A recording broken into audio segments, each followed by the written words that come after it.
옛날에 쌍둥이 나올 때 이랬네요. 손에다 이거 홍색실을 딱 묶어서 쌍둥이니까 얘가 먼저 나왔구나 했는데 나오던 놈을 다시 뒤에서 잡아다가 자기가 먼저 나왔어요. 이런 일도 있군요. 네. 자, 38장. 자, 37장부터 창세기 마지막까지 사실상 요셉의 이야기가 주가 되어서 쫙 흘러가는데 그 주가 되어서 흘러가는 그 속에 38장은 한편 그러면서 유다에 대해서 소개하고 있습니다. 38장 전체는 유다에 관계된 기사입니다.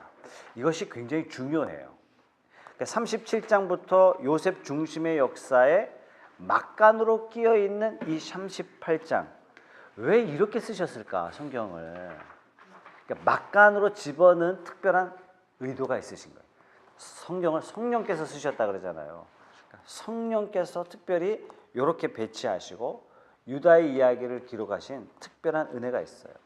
처음에 이야기했지만 37장의 내용도 38장의 내용도 인간의 악함이 가득 들어가 있어요. 인간의 악함이 37장에는 요셉의 형제들이 요셉을 죽이려고 해요. 요셉을 죽이려 했던 그들이 누구예요? 이스라엘의 12지파예요. 또 유다는 어떤 사람입니까? 예수 그리스도의 족보의 조상 아닙니까? 그런데 오늘 성경 말씀은 이들이 얼마나 악한지 그럼에도 불구하고 하나님께서 이것을 기록하신 의도가 있어요.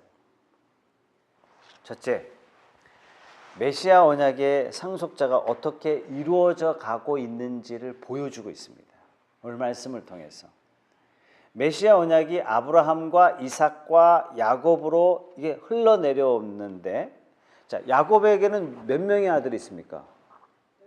12명의 아들이 있잖아요. 야곱으로 말미암아 선택의 역사는 끝났다고 하지만 12명의 아들 중에 누구 아들을 통해서 예수 그리스도를 내려보내실지를 오늘 말씀을 통해서 보여주고 있는 겁니다. 창세기는 선택의 역사입니다. 선택의 역사. 온 인류 중에 아브라함을 선택하고 이스마엘과 이삭 중에 하나님께서 이삭을 선택하시고 이삭의 아들 에서와 야곱 중에 야곱을 선택하시고 창세기는요 선택의 역사예요. 자, 그런 의미에서 루벤은 야곱의 12아들 중에 장자 아닙니까? 첫째, 마땅히 선택받아야 할 아들이 루벤이에요. 한편 야곱으로부터 아버지로부터 총애받았던 아들은 또 누구냐면 요셉이에요. 그래서 실제로 장자의 명분은 누가 받냐면 요셉이 받습니다. 그런데 이 가운데 유다 이야기가 막간으로 툭 들어와요. 육신으로 선택받은 자는 루벤이요, 아버지로부터 선택받은 사람은 요셉이요, 정작 하나님으로부터 선택받은 사람은요 유다예요.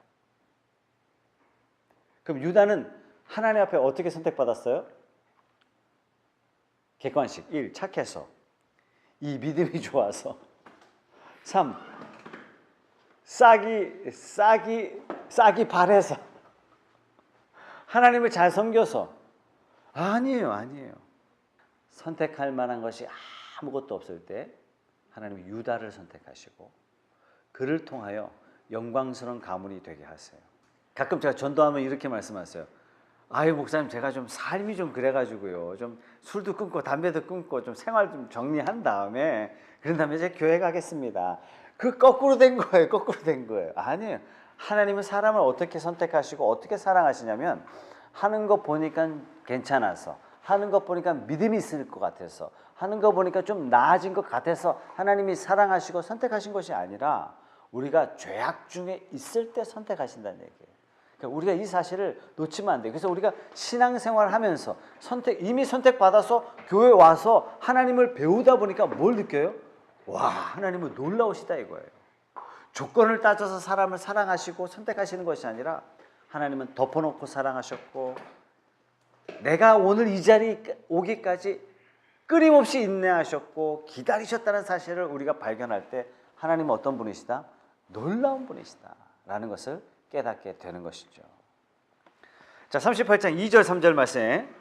유다가 거기서 가나안 사람 수아라 하는 자의 딸을 보고 그를 데리고 동침하니 그가 임신하여 아들을 낳으매 유다가 그의 이름을 엘이라 하니라. 유다가 장자 엘을 낳는 모습을 보여주고 있어요. 자, 유다가 어디 있어요 지금? 가나안 사람. 가나안 땅이 어떤 땅이었어요? 이방 땅이었고 음란한 땅이었습니다. 야곱 족속을 애굽에 보내시죠. 애굽에 보내셔서 나중에 출애굽하잖아요. 애굽에 보내시는 궁극적인 목적이 뭐냐면 가나안 땅이요, 아주 죄가 관영한 땅이라. 그러니까 죄가 턱 밑까지 땄다. 그러니까 제가 여기까지 딱 차면 하나님께서 이 땅을 완전히 진멸하겠다. 그러기 위해서 어떻게 해요? 이스라엘 백성들을 가나안 땅에서 빼세요. 애굽 땅으로 확 빼놓으세요. 그리고 가나안 땅을 진멸하도록 하나님께서 선민을, 악한 백성을 벌하는 도구로 하나님께서 사용하시죠. 오늘날도 마찬가지입니다. 은영 씨가 복음을 전해요. 복음을 받지 않아요. 심판이 그곳에 임한 거예요. 복음이 전한 곳에 구원이 주어지고 반대로 심판이 임하는 겁니다. 동일한 것이에요. 그렇다고 해서 우리가 복음 전했는데 안 받았다고 심판이 임했다 이렇게 또 말할 수는 없어요. 왜냐? 언제 이 사람들이 복음을 받고 어느 때 누구의 입술을 통해서 하나님께로 돌아올지 모르는 거예요. 결과적으로 복음을 받아들이지 않는다면 결과적으로 심판이 임한 거죠. 오늘 38장에 유다의 행적을 보면 자랑할 만한 게 사실상 하나도 없어요. 그럼에도 불구하고 성경은 매우 진실하게 성경을 소개하고 있습니다.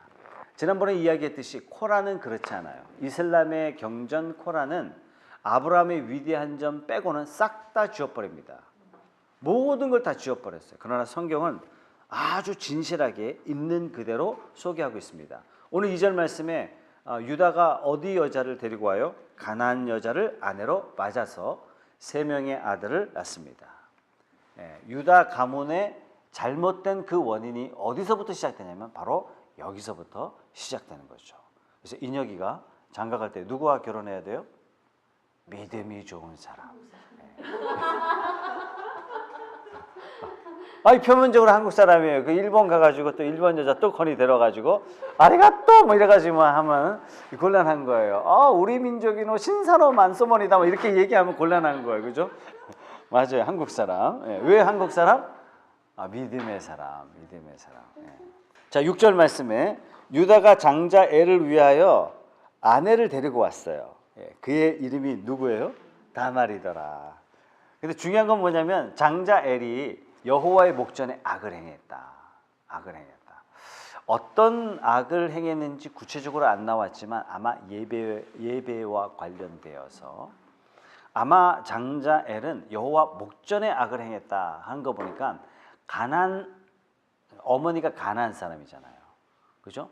어머니 영향이 크잖아요. 그죠? 그러다 보니까 아마도 추측하건대 가나안의 잡신을 우상 숭배하는 죄를 짓지 않았을까. 그래서 여호와 목전에 악을 행함으로 죽게 되죠. 둘째 오난도 자식이 없이 죽습니다. 옛날에는 형의 아내가 있었는데 형이 죽으면 그 아내를 동생이 받아들여요. 이걸 계대 결혼이라고 합니다. 이게 중동 지방에 지금도 있다는 이야기까지 제가 들었어요. 지금도. 지금은 많이 없어졌겠네요. 왜냐하면 아내가 너무 많아요. 아내가 너무 많아. 그러나 지금도 있다는 이야기를 제가 들었습니다. 정말 이슬람 사람들 정말 대단하죠. 어쨌든 계대 결혼까지 시켰지만 둘째도 죽었습니다. 유다의 마음에 이렇게 여자 잘못 들여서 애가 죽나 보다 이렇게 생각한 거예요. 그래서 셋째는 죽으면 안 된다. 그래서 셋째가 죽을까 봐 다말에게 주지 않습니다. 그러자 다말이 창녀로 가장하죠. 그래서 유다와 동침해서 아이를 낳습니다. 그게 베레스예요. 26절 좀 뛰어넘죠. 유다가 다말을 보고 다말이 어떻게 했죠? 창녀로 가장해가지고 사실상 시아버지에게서 잉태를 해요. 자, 이 모습을 보고 유다가 굉장히 특별한 표현을 해요. 뭐라고 이야기하냐면 그는 나보다 옳다. 여기서 말하는 이 표현은 윤리적인 면을 이야기하는 것이 아니라 아내의 의무는 뭐냐면 그 가문의 아들을 낳는 거예요. 그런데 유다가 봤을 때 셋째가 죽을까 봐 원래 그 지역의 전통이었던 계대 결혼을 막아버리죠. 그러자 다말이 자기의 책무, 후사를 내리는 그 일을 감당하고자 속여요. 이 얘기는 뭐냐면 다말에게는 아들을 낳아야 할 책임이 있다는 얘기예요. 후손을 내려야 되는 강한 욕망과 책임감, 이것을 인정한 말이 뭐냐면 유다가 이렇게 표현해요. 너의 행동이 옳다. 나보다 옳다. 이렇게 이야기하는 거예요. 자, 룻 뒤에 보면은 보아스가 룻을 아내로 맞이할 때 백성들이 어떻게 축복하시는지 여러분 기억하십니까? 그렇죠. 한번 성경 한번 찾아보겠습니다. 룻기. 여호와께서 이 젊은 여자로 말미암아 내 집이 다말이 유다에게 낳아준 베레스의 집과 같게 하시기를 원하노라 하니라. 놀라운 표현 아닙니까? 자, 당시에 베들레헴의 여자들이 룻이 보아스와 결혼하는 것을 보고 축복의 말을 막 해주는데 그 축복의 말이 뭐냐면 바로 이 표현이에요. 너의 집이 마치 다말이 유다에게서 베레스를 낳은 것처럼 너의 집이 복받기를 원한다. 이해가 좀 힘든 표현이죠, 그죠? 우리 문화로서 이해하기 정말 힘든 표현이에요. 여자의 책무가 뭐냐면 아들을 낳는 거예요. 근데 다말이 유다의 계책에 의해서 아들을 낳을 수 없도록 계대 결혼이 막혀져 있는 그런 상황이죠. 막혀져 있는 상황이지만 하나님께서 다말에게 은혜를 주어서 유다를 통하여 아들을 낳게 만들어 주셨다는 얘기예요. 나오미 가문이 흉측한 흉년을 만나서 남편 잃고 두 아들까지 다 잃어버렸어요. 그러니까 계대를 이룰 수 없는 집안이 됐어요. 여자만 떨렁 남아버렸어요. 하나님께서 보아스를 예비하사 룻을 통해서 보아스에게 자녀를 내리시기를 마치 막혔던 다말의 태가 열려진 것처럼 룻의 가문이 그렇게 되기를 원하노라. 베들레헴 여자들의 축복의 선언이 이 표현이었습니다. 다말이 비난받는 여자가 아니에요. 그러니까 비난을 받기는커녕 오히려 모든 여자들에게 축복의 대상으로 소개되고 있어요. 우리는 이해하기 어려워요.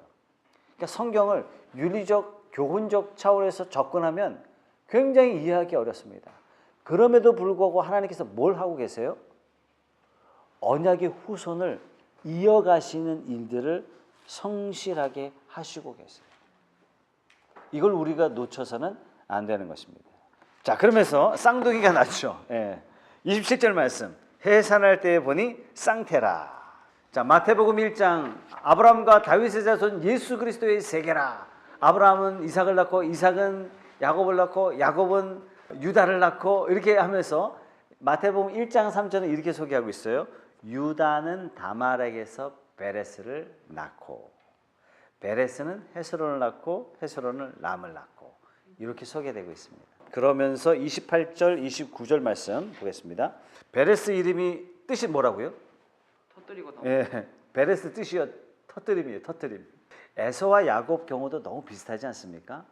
에서가 나오는데 야곱이 발꿈치를 잡아버려요. 그죠? 베레스도 원래는 누가 먼저 나오냐면은 세라가 먼저 나오려고 손을 쓱 내밀었는데 홍색 식량 묶어줬더니 그 뒤에서 베레스가 잡고 자기가 터뜨리고 나왔다. 이렇게 해서 이름이 베레스 이렇게 소개되고 있습니다. 하나님의 나라는 어떠한 자들의 나라라고요? 침노하는 자들의 나라라. 자, 그러면서 이제 39장으로 창세기는 넘어가게 됩니다. 그러면서 다시 요셉의 이야기로 시작이 되죠. 자, 이 가운데 37장에 요셉이 꿈으로 말미암아 팔려갔고 한편 유다는 다말은 베레스는 이렇게 한 다음에 다시 창세기 39장에 요셉의 이야기가 마치 37장에 이어서 39장으로 깊숙이 들어간 것처럼 그렇게 소개되고 있습니다. 그 가운데 마치 유다 이야기가 뜬금없이 들어간 것처럼 이야기가 진행되고 있어요. 이렇게 뜬금없이 들어간 것처럼 38장에 소개되고 있는 것은 예수 그리스도의 계보가 야곱과 유다와 베레스를 통해서 어떻게 그리스도의 계보가 내려오는지 보여주는데 실상은 매우 부끄러운 역사예요. 부끄러운 역사를 너무나 당당하게 밝히고 있습니다. 왜 그렇죠? 죄가 더한 곳에 은혜가 넘치도다. 인간은 죄를 짓고 있지만 하나님은 뭘 하고 계세요? 구원으로 이끌고 가시고 계신 거예요. 이 하나님의 신실하심을 보여주고 있는 것입니다. 우리가 창세기를 읽어보면 아브라함이 딱히 대단하지 않아요. 시간만 나면 때만 되면 뭐 하고 있어요? 죄질려고 막 돌아가고 있어요. 근데 하나님께서 아브라함을 들어서 이끌고 나가요. 하나님께서 야곱에게 그렇게 말씀하시고 그렇게 축복하시고 그렇게 인도하셨음에도 불구하고 야곱의 생각은 전혀 변함이 없이 어떻게 해요? 끊임없이 인간적인 본성을 따라서 살아가는 그의 모습을 우리는 여실히 보고 있습니다. 그의 모습을 통해서 우리는 뭘 알 수 있냐면 그럼에도 불구하고 하나님은 신실하시다. 하나님은 놀라울 정도로 야곱을 들어서 그를 축복의 자리로 인도하십니다. 우리도 마찬가지. 우리의 생각하는 것이 죄악되었고 깨닫는 것이 없지만 하나님은 우리를 선택하셔서 어떻게 해요? 성실하게 복된 자리로 인도해 가시는 줄 믿습니다.